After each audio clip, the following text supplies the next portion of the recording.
into the trap.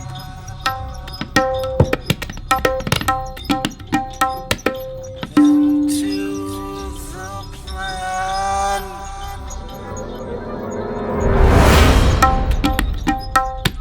Yeah, you fell once again.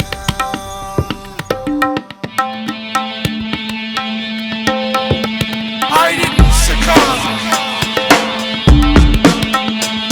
Hallelujah. I didn't succumb.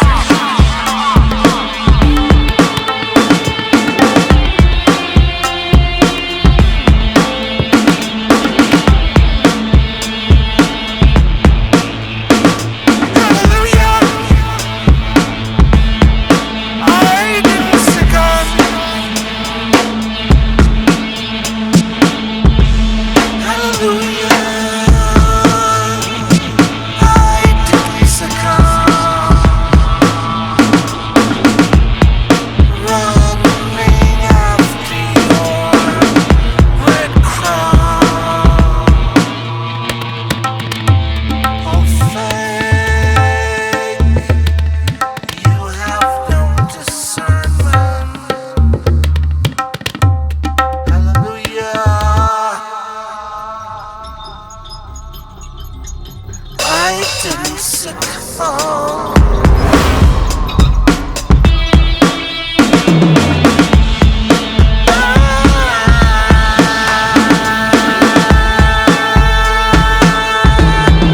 Didn't succumb.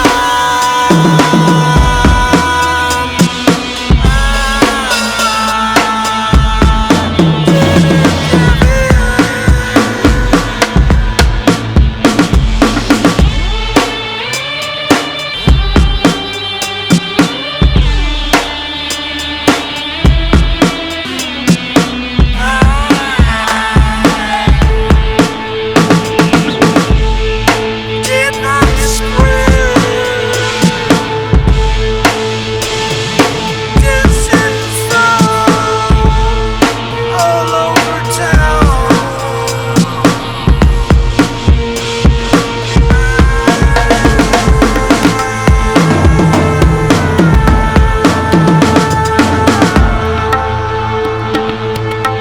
Now you're gone.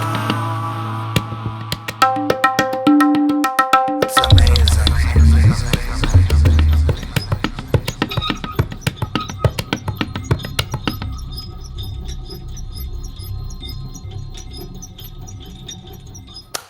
Greetings in the name of the Most High.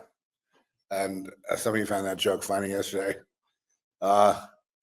Yes, well, the Most High, there's a legal issue, I think, that we deal with as humans upon the earth.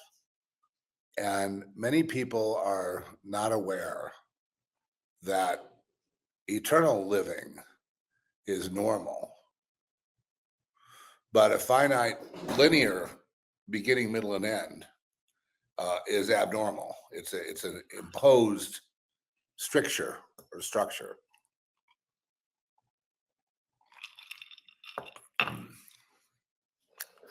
From the vine.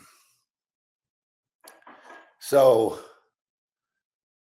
today being Easter, which is another name for celebrating the goddess Ishtar, which is has to do with the eggs, and the eggs represent not God, but they represent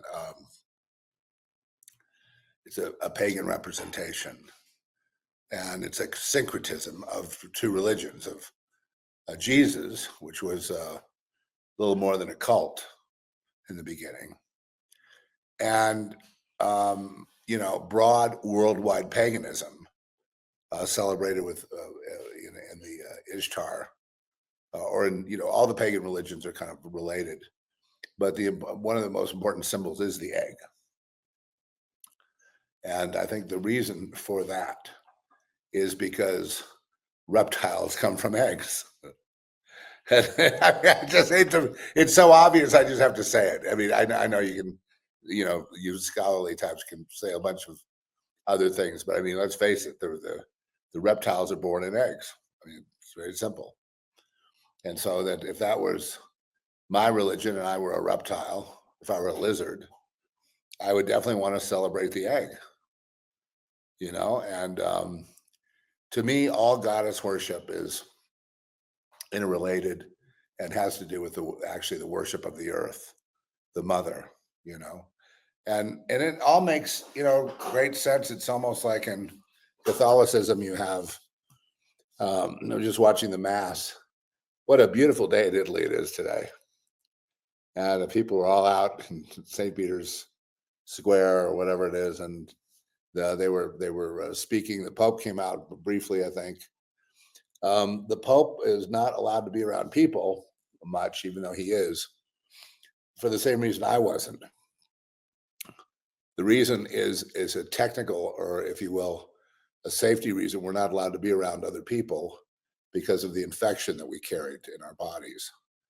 That other people could be susceptible to those infections, and so that's why if you wanted to visit me, you would have to put on protective clothing that they have at the door. It's on the door of my hospital room, and you have to put that clothing on in order to interface with me. So that's the deal with the Pope. He had sepsis. They treated with the collapsed lung, which had already been operated on before, and he had 75% capacity in that lung because of that, which I've gone through myself. He had his kidneys failed because of the antibiotics, and what he really had was sepsis, and that was really and that's what caused the lung to collapse. The infection, oftentimes from something like sepsis, winds up in your lung, causes a lung collapse, and then they have to drain the infection from the lung. And usually, in his case, they would have had to do that with chest tubes, not with a knife, because he'd already been through that, and then he would lose more capacity, and that would not be good. When he came out of there in his recovery, he couldn't move his arms. And that's exactly what happened to me. I could not move my arms and my legs because the musculature had gone out of it due to the infection. So I lost the use of those arms. I couldn't hold an arm straight out. I still can't. I can kind of barely do it, but I'm gaining strength back. But it's very unusual hearing the stories about the Pope and then comparing it to my story, which is identical. The cause of his problems was he got infected, got into his bloodstream, which is sepsis, manifested as infection in his lung, which collapsed. And I'm sorry, he had an infection in both lungs, pneumonia, and those lungs had to be drained. I don't know how they did it, but he was infected, and like I said, he had sepsis. They put the story out, but then they pulled it back, and that's because people are very scared of people that are infected, and you should be, because people that are infected can transmit that infection to other people. That's why the CDC was in my room half the time, asking me questions and putting a date on me, like I couldn't go anywhere. I couldn't go to rehab. When I went to rehab, finally, they still kept the protective clothing on the doorway. Yeah, and then I had to wait until a certain date where I could be compatible. But in my recovery, I really couldn't see many people. I had really trouble getting around. In fact, leaving rehab, I just almost fell out of the car. I couldn't get in the car. My legs would not get me into the car. I couldn't do anything. So the Pope is doing an amazing job, considering his age. And what happened to him was very severe. I mean, he had 2 incidents of intervention because of life threatening conditions. I had the same thing. It's nothing anyone wants to go through, and it's unfortunately a lot more people. There's a lot more of that infection around, sepsis, MRSA, staff, all those things are running around rampant in the hospitals. So if you have to go to a hospital, you may go in for something, but then you may come out with, you may be stuck there with an infection or even die. Sepsis is very deadly, and most people die from it unless you're treated. But the treatment then takes the kidneys out, and then, in my case, got anemia, and have been struggling with that ever since.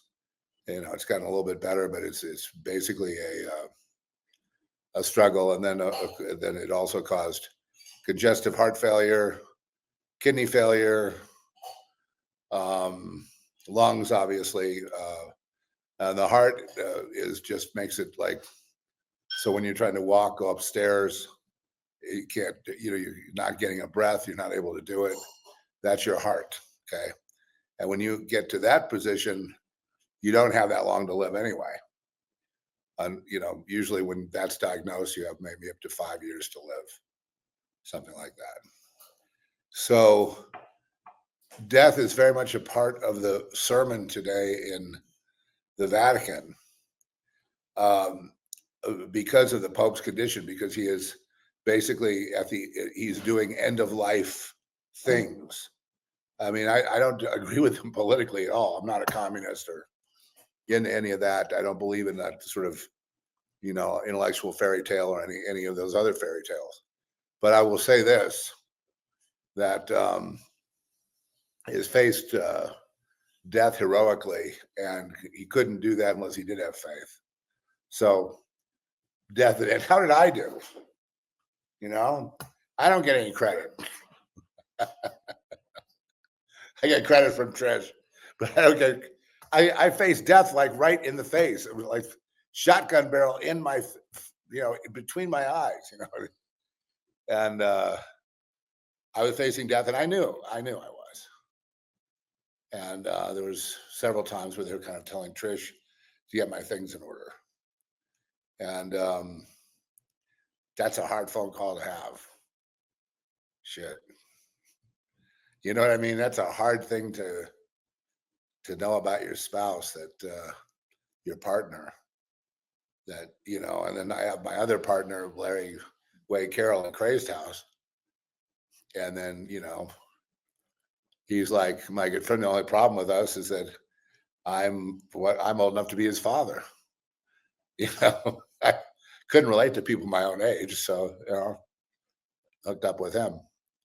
But so then I hated to see his reaction to, it's worse when, it's worse for me seeing their reaction than me actually feeling like I was going into death. And death is, we talked about that yesterday, kind of a nonlinear version of fact that I, had either fantasies or realities regarding having died in the hospital, and having died by overdose when I was in a coma in Denver, having died several times, and then felt like life went on like a dream, but that our minds configure it into a linear format, which is untrue, which is wrong, which is from conditioning. And that conditioning keeps us from expansion and from our consciousness expanding, which is what we need for eternal life. It is really a consciousness expansion.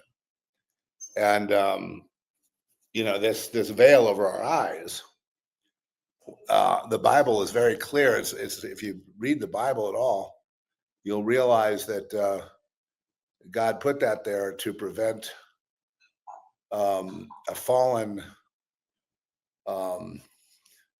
let's say, a disobedient or an individualistic person that would have no fidelity with whatever the Word of God is, doing his own thing out there and being like another god. And so the pathway to the tree of life was blocked by God, so that people could get knowledge of good and evil. They could learn all kinds of tricks of quantum physics, witchcraft, all those, but that they wouldn't be able to carry it on. In fact, they developed a lot of elaborate rituals of when someone died, they want to bring them back. They have a baby, causing the baby to dissociate with a ritual that brings back the dead one into that baby. So that dead soul into that baby, and then growing it up as, the king or the leader or whatever it is.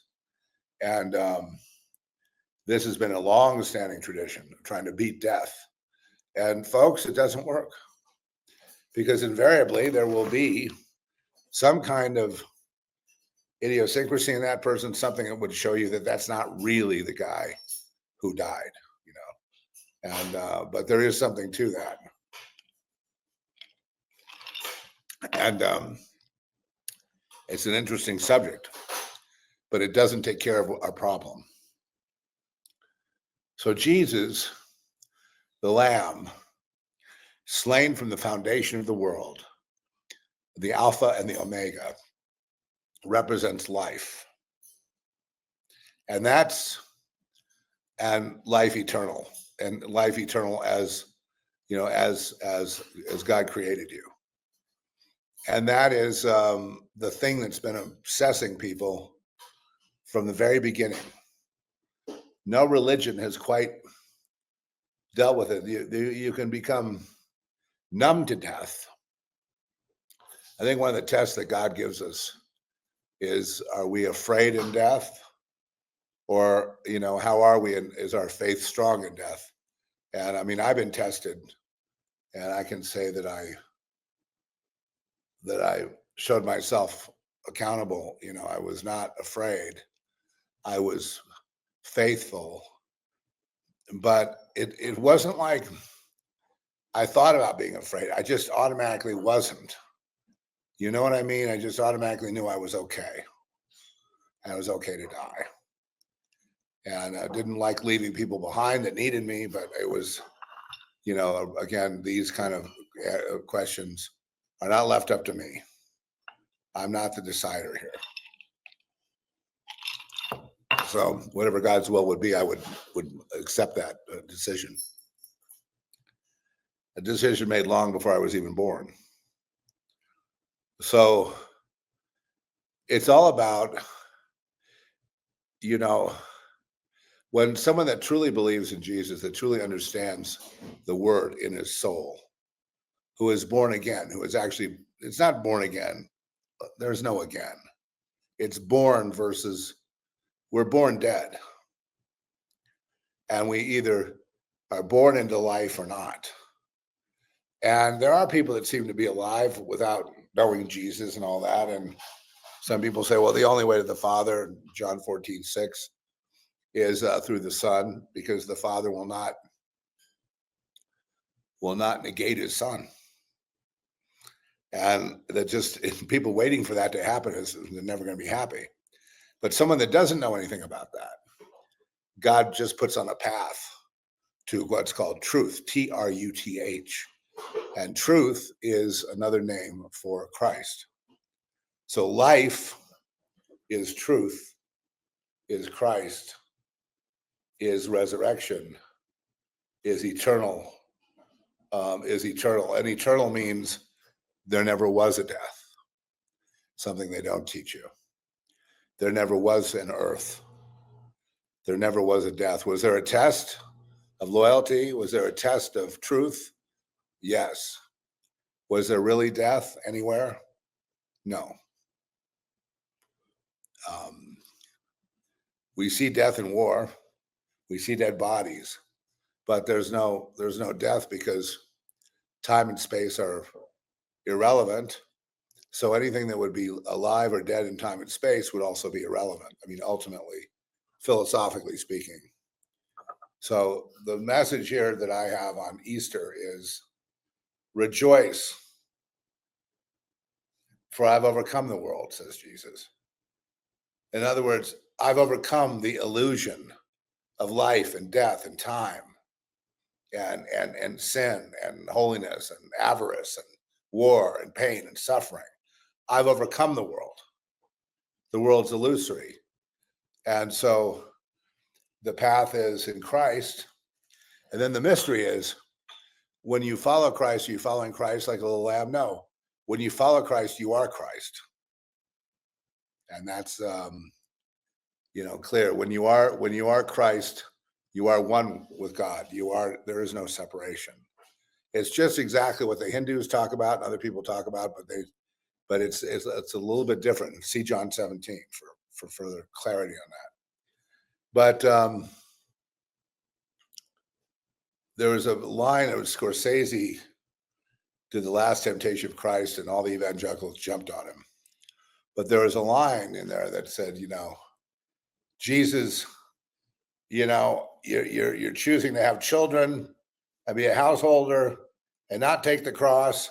Well, I'm sorry, but my Jesus died on that cross.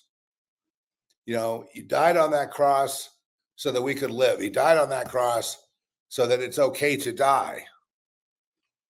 Without that, it's not okay. Death is a horrible, fearful, awful thing. It's back to the pagan religion of not knowing what happens, trying to manipulate the spirits, having seances and trying to contact people, trying to have them reborn in a baby, and all this sturm and drang and torturous stuff that amounts to a bunch of noise signifying nothing. Nothing. So life is the key. And overcome means life. Eternal. Right, that's me. Did I say something? Mm-hmm.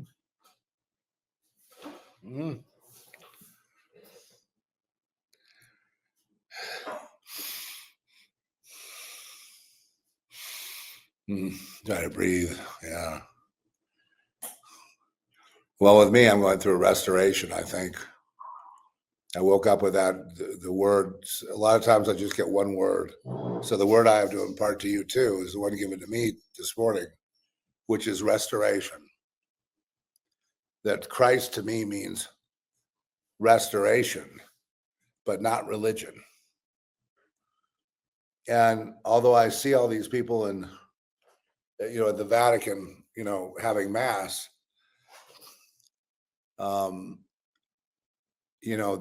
for me, the Pope is not the head of the quote church. It's Jesus. And it's not the Catholic Church.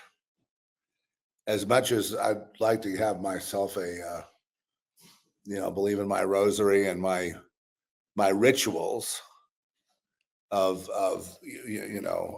communion and holy water and christening the baby and all these things we do, and of course dedicating whatever money I make to the Catholic Church, and being in line with the fathers tell me to do. Jesus has called me into the wilderness, away from religion, because religion would not satisfy. It's really, I wouldn't fit in religion. I wouldn't be satisfied. I would be querying the priest. I mean, unless I were a priest. But other than that, I wouldn't be able to conform to it, because it's just another structure of conformity that that corrupts absolutely, and that at the underbelly of Catholicism is great perversion, death, war, human sacrifice, all that stuff, occultism, Satanism, and that's raging behind the walls of the Vatican. So, no, and being very prescient, very clairvoyant, it really makes it just, there's not a fit. And I don't think God would want to fit. God has people out in the wilderness like me, and we just talk a little bit on the podcast, and we don't gather people, we don't influence people, we don't try to get more viewers or listeners. It's not this is something separate from what I do. Sure, I like people to see our films, but they have nothing to do with what I talk about. It's like they're two different people doing them. And but what I will say though is that I think what unifies us all in this is the quest for life is universal. And the good news that I have is that Jesus is life.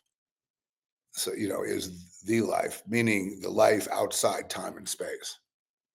the life that is eternal, the life that is sovereign, the life that is free. And, the worry of death that we have here is part of the enslavement, part of the consequence of the fall of man. How did man fall? Disobedience to God. But is that for us to judge? No, it's not for us to judge. Why would God kill his son? Why would God kill Sodom and Gomorrah? Whatever. That's got nothing to do with anything. Most people don't understand that, so I don't talk about it. It's really what I used to talk about is soul position. Is your soul position such that you're free of this world?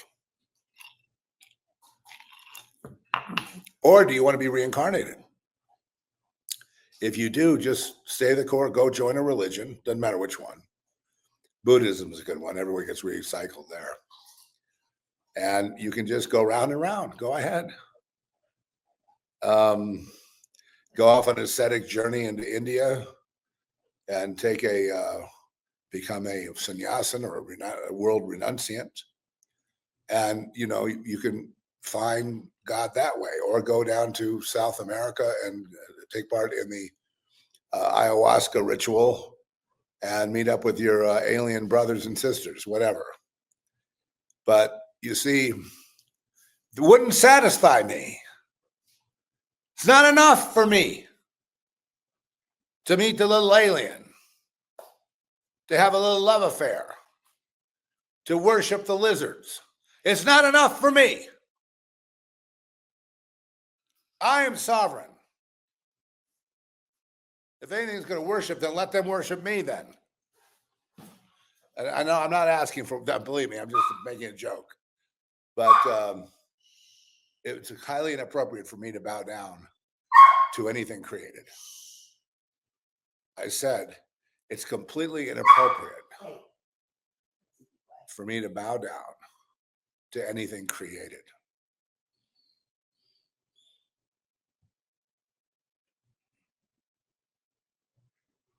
I'll sit there till that sinks in. The same applies to you. Nobody wants to see you bow down to a rock or to a little gecko or to a spaceship or a drone or to high technology of time travel and this travel, that travel. Time travel is another falsehood because there's no time. Time is completely an illusion and completely manufactured. So it's inappropriate for me to worship Saturn, therefore. Kronos, that's my enemy. That's the great limiter. Saturn wants to limit us all into this little prison. So I don't worship it. They can worship the prison warden all they want, and it's like they're all talking about technology and this and that and overcoming all these problems and illnesses. And unless you're born, unless you exist, it doesn't matter how much technology there is in the world. None of it will save you. None of it will satisfy. It'll be like that fake, what was it? A space launch with Katy Perry and her celebrity friends or whatever, Jeff Bezos, where they basically fake some kind of. I mean, that's what our life is. It's this fake space ride, and then they they film whatever they filmed earlier, and then they had some kind of a tin can rocket thing, and apparently it landed at such a high speed that would have hurt everybody inside, but fortunately it didn't. There were just mannequins inside. They shut off the cameras, and then the crew got in there. All those women are guilty of the hoax. And I hope they suffer one day for misleading the public. And Bezos is another huckster. He's the kind of guy that would fake the moon landing if he could do it again. And he's perfectly in line with NASA and the rest of it. And none of it's satisfied. All of it you can marvel at, but none of it's as good as me. I'm the technology. I'm way far advanced of time travel. I'm super far advanced out of all the lizards and aliens and whatever, tin can rocket ships and all the bullshit going on around here. I'm superior to that and always have been. So let me tell you, unless you have life, you have nothing. And in life, you are superior. You're like a billion suns. You make the stars look dark, and that's your true identity. And that identity can't be realized unless you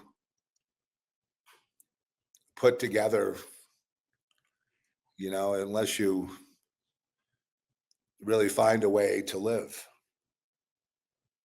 And the way that's offered here on the earth is a dime store joke. Here's the way to live. Quid pro quo. What have you done for me lately? Yeah, rub that right there. Thanks. Okay, I'll give you a raise. Go kill that guy over there. I'll put you in charge of Homeland Security. I don't mean to be that cynical, but it's just sort of like this film I'm finishing up now, which was another one that got stopped in post-production and kind of had a rough, weird history. It got lost, and now it's completely, perfect. But people, I don't think will even now today understand the message. It's like it's wall-to-wall sex and then there's violence. But all it's showing is that it uses that as a device to show the division between people, the real motivating factors of just random people and what they would do to each other, given the chance. And it's a statement about our society in a way, and the irony of class warfare and beauty and sexual attractiveness and things like that. But it's funny working on it now because the older you get, the more you realize that sex was there to procreate. I mean, that seems to be one of the goals, right? Or is that completely diminished by the trans movement? Trans movement's another. I think what it is a gratification of the flesh, and that a lot of men get fooled by that and are interested in that just because it's naughty and it's across the line, and is it really gay or not gay? And there's people and a lot of these trans women, if you want to call them that, these men that dress up as women have got it down to where they look more beautiful than the women do. So it's a real conundrum. And I think there was a Dog Day Afternoon. There was someone in transition. There was Al Pacino's boyfriend, but wanting to get a sex change operation. And the psychological angst of that person was being on display. Dog Day Afternoon, just a tidbit. But what does that have to do with the price of beans? Nothing. Again, it's clown folly. It's clown show. It's shit show. It's not good enough for me. So I say, if it's my time to go, hey, come on, let's go. Because this is not good enough for me. You could put me in the ultimate, 5-star, penthouse suite in Manhattan, a couple of houses in Maui, and various other tropical locations. The fastest private jet, like fuck it, a 757, right?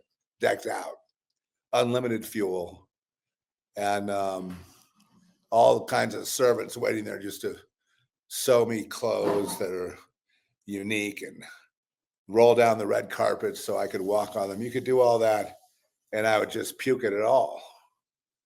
I would just say that, this is to me, that would be death. Okay. That would be, I died. I died in favor of a red carpet. I died in favor of prestige. I died in favor of Academy Awards.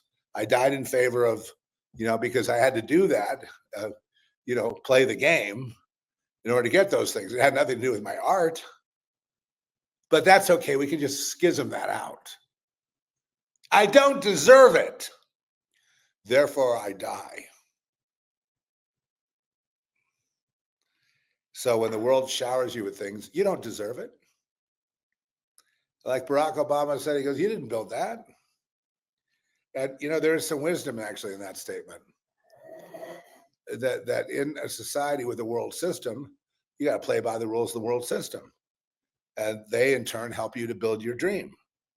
So it's not really yours to go brag about, even though these men and women go bragging about, I built this and I built that. Against all odds, I built this great giant tower. I built this huge mountain. I built a time machine. I built a cruise ship that goes underwater. I built the restaurant where you can gorge yourself to death on all the food and still not gain a pound. I engineered it all. I developed self-driving cars. I gave everybody a drone car that would fly to work. I put you all on vacation.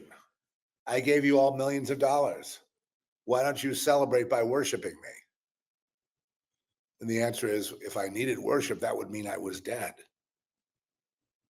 If I even wanted such a thing, it would mean I died.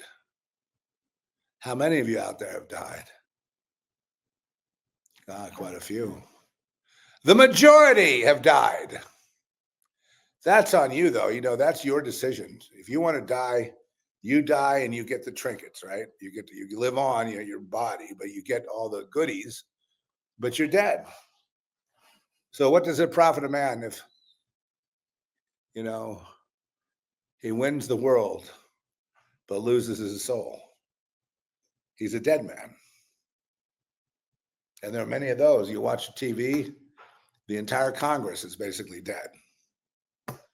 The sports figures, the rock stars, they're all dead. The rap artists, they're all dead. All the movie stars are dead. Everybody behind the scenes is dead. All the operators of heavy machinery are dead. So now what? Well, not all dead, because every once in a while somebody finds the truth of the gospel and is able to live and go, it's not about church. It's not about communion. It's not about the Vatican today with all these people dusting off their rosaries. It's not about any of that. It's whether you live or not.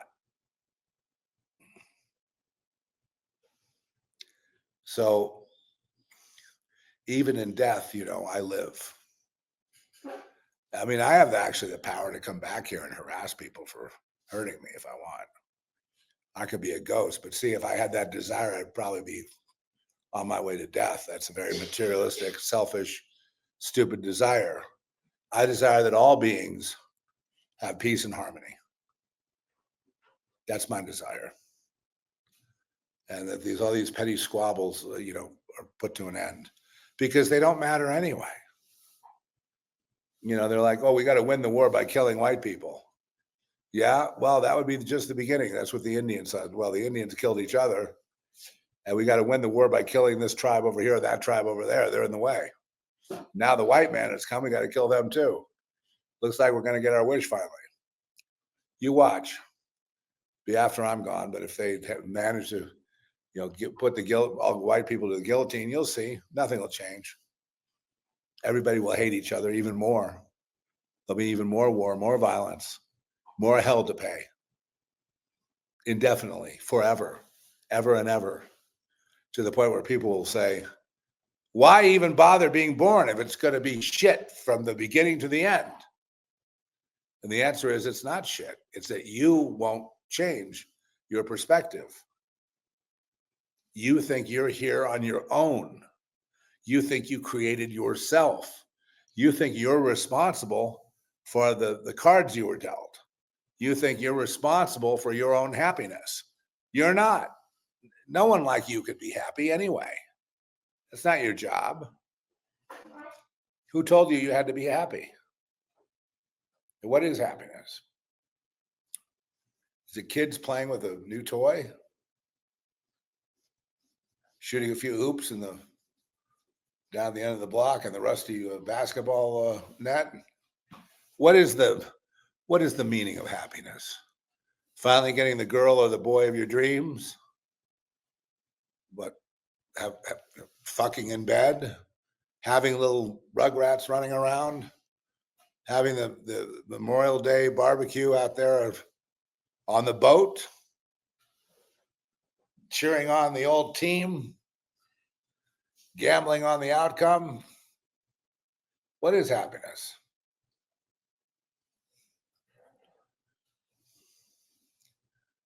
And I would say that really, in my study of Jesus, happiness is irrelevant.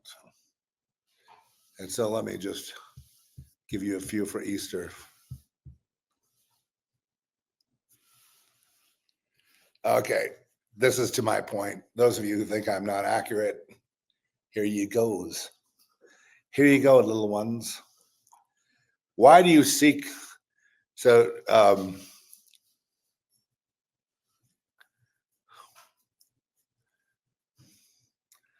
in Luke 24, it says this: why do you seek the living amongst the dead? Does that sum up? In fact, that should be my line for the podcast. Why do you seek the living among the dead? See, you see the wisdom in that statement? How many of us, just to pass the time, will seek the living amongst the dead? We know it's dead. He is not here, but has risen. And now we're talking about Jesus. Remember how he told you while he was still in Galilee, that the Son of Man must be delivered into the hands of sinful men and be crucified on the third day and rise. So no longer do people have to seek the living among the dead, but to seek the living.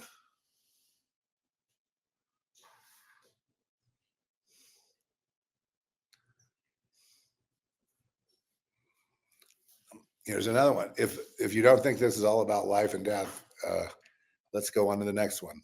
So from John 11, Jesus said to her, I am the resurrection and the life. Whoever believes in me, though he die, yet shall he live. That doesn't sound like Easter eggs to me.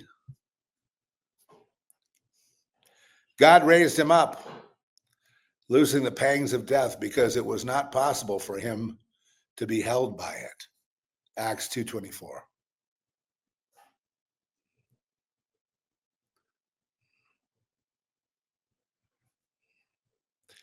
So if anyone doubts what I said about Jesus' identity, let me correct you gently. In the book of Acts, Acts 3, and you killed the author of life, capital A. You killed the author of life. Life, L-I-F-E, whom God raised from the dead. To this we are witnesses.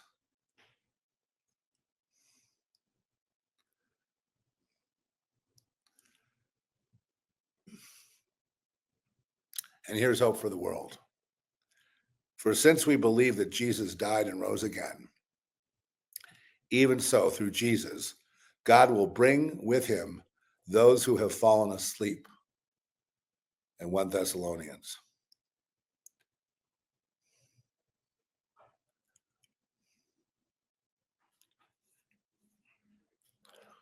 And then finally, what Jesus is all about. This is the cult of Jesus now. This is Jesus in the wilderness, okay? Not at the Vatican. Blessed be the God and Father of our Lord Jesus Christ. According to his great mercy, he caused us to be born again to a living hope through the resurrection of Jesus Christ from the dead. And we'll stop there. There's many others.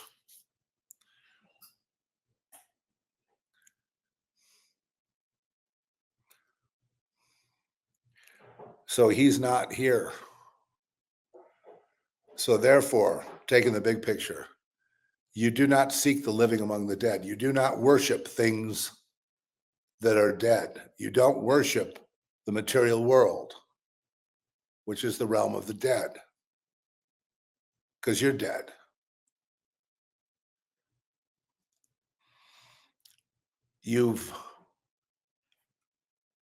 We have been seeking the living among the dead all this time, but it's a fruitless exercise because the living, being Jesus, is not here because he is risen. Risen means that he had forged a path for the escape of humanity back to life from whence he came.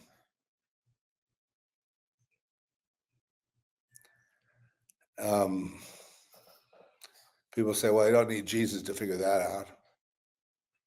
And it's like, well, but you know how people hate the courts. Stop Trump from deporting people and all that. Well, here's the thing. In the court of Yahweh, the judgment has come down. You will not, you shall not reject the Son of Man. You will not reject what I did for you. You will not reject my son. And if you don't, then you have a pathway back. Unless this is very pleasant for you. Maybe this realm here, which some people call a hellhole, maybe this is really, really, this is the bomb, man. This is your life. This is great.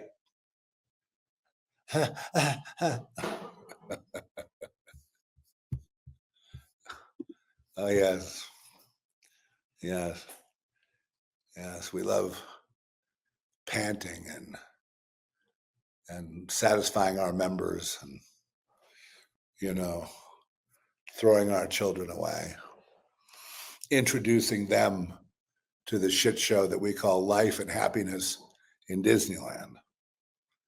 And it's, I don't really have anything problem with Disneyland or the Eiffel Tower or the White House or, celebrities really even, there's no sense going into it. They all behave and do the very thing that they're designed to do, which is to get your attention, to motivate you in some way toward buildings and gods dressed as people, cosplay on steroids, for you to really, really get into it. Oh, that was a great game. We got to do more of that. Give me some peanuts and beer. Yeah, baby. That was epic fun, wasn't it? Yes, but where is it today? Well, that was 2 years ago. 2 years ago. What have you done lately? And I've worried that I'm going to get sick and die. I'm worried that we're going to have a nuclear war. I'm worried that we're all going to be in food lines soon. I'm worried that life is about to get really, really, really hard. I'm worried that life's going to be good, but I'm going to be the only one who suffers while everybody else has a party. That's my worst fear. FOMO. What's FOMO? It's called fear of missing out, right? FOMO. And I'm just, the biggest worry I have is that other people will get ahead of me. And they're younger than me. They're faster than me. They're richer than me. They're more talented than I am. I shouldn't have even been born in the first place. I mean, what's the point? Well, there's a clue. You don't want to be born because you don't feel you can contribute anything to this. And you can't. There's really nothing you can do except help to ease other people's suffering. And even that's temporary, but that's a noble thing to do. Other than that, well, anyway, so you see where this is going, right? Easter is not about Ishtar. It's not about Easter eggs.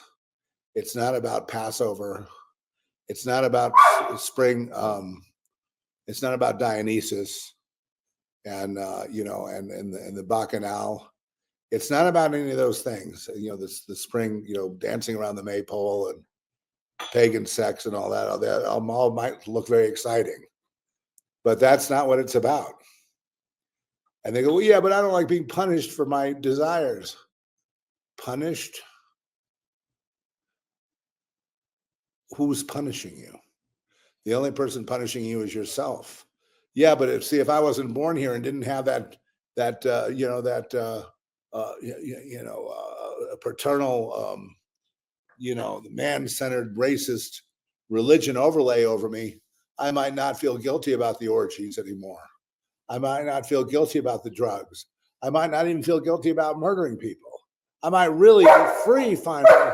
And I know there's a God here that wants me to be free. His name is Lucifer. He wants me to be free to think about all these complicated things and do what I will do without guilt. And free to human traffic. Free to slay thousands of children at once. Free to eat pizza whenever I feel like it. Yeah, without consequence. Free to go fly around in Bezos aircraft. Free to cater to my every whim. Free to watch myself become a fat, inane, stupid slob. Free to be guiltless, to let that belly hang out and put a pair of suspenders on and put on some shoes and head down to the beach and let people laugh at me and then not having a care in the world. Free to imitate the seals or the dolphins. Free to be a bait on somebody's hook. Free to denigrate myself in every way possible because the only way that I can make it work out is to completely destroy myself. And how nice it is not to feel guilt about that. No, life. So now you understand my relationship with Christ. It's really, when I was facing death, not that I was laughing, but I was only in the moment.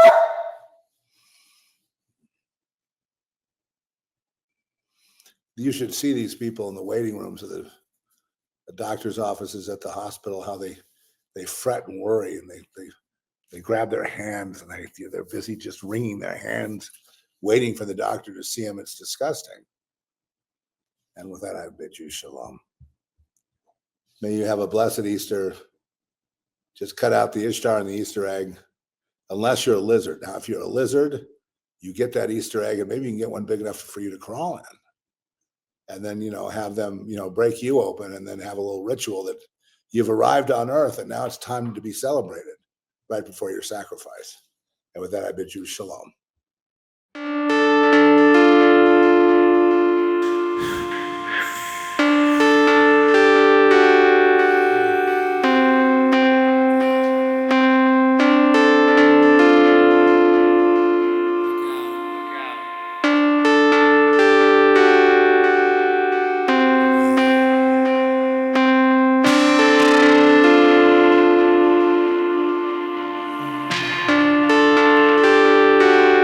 Save me, Lord, from evildoers.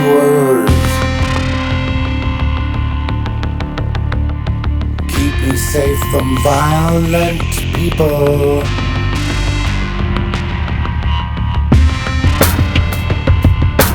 They are always plotting evil, always dividing us in quarrels. Their tongues are like deadly snakes,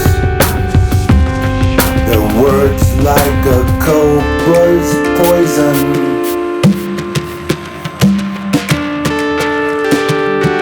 Protect me, Lord, from the power of the wicked.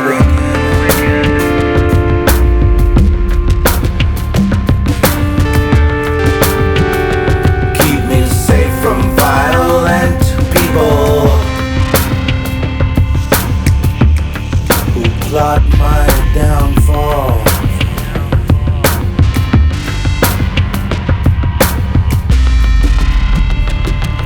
The mad have set a trap for me. They have laid their snares, and along the path they have set traps to catch me.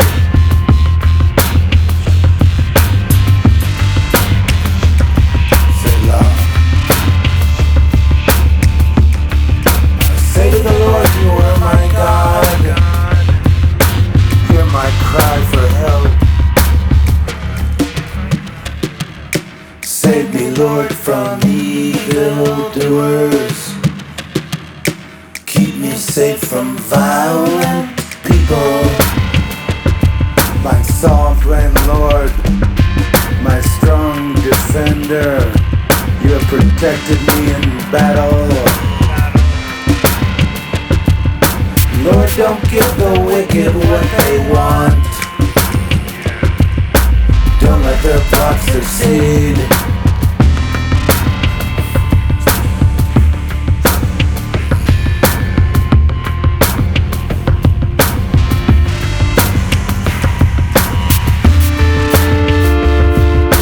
Don't let my enemies be victorious. Make their threats against me fall back on them.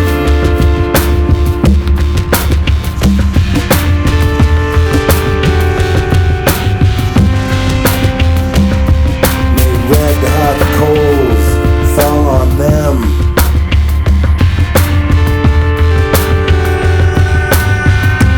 May they be thrown into a pit and never get out.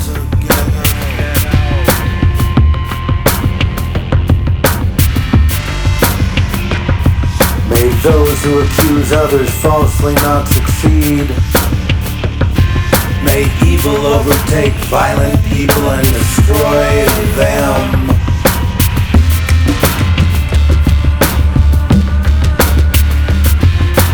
Lord, I know you defend the cause of the poor and the rights of the needy. The righteous will praise you indeed. They will live in your presence.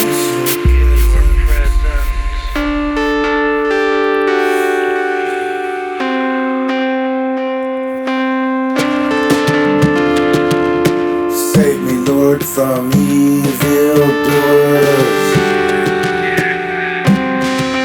Keep me safe from violent people.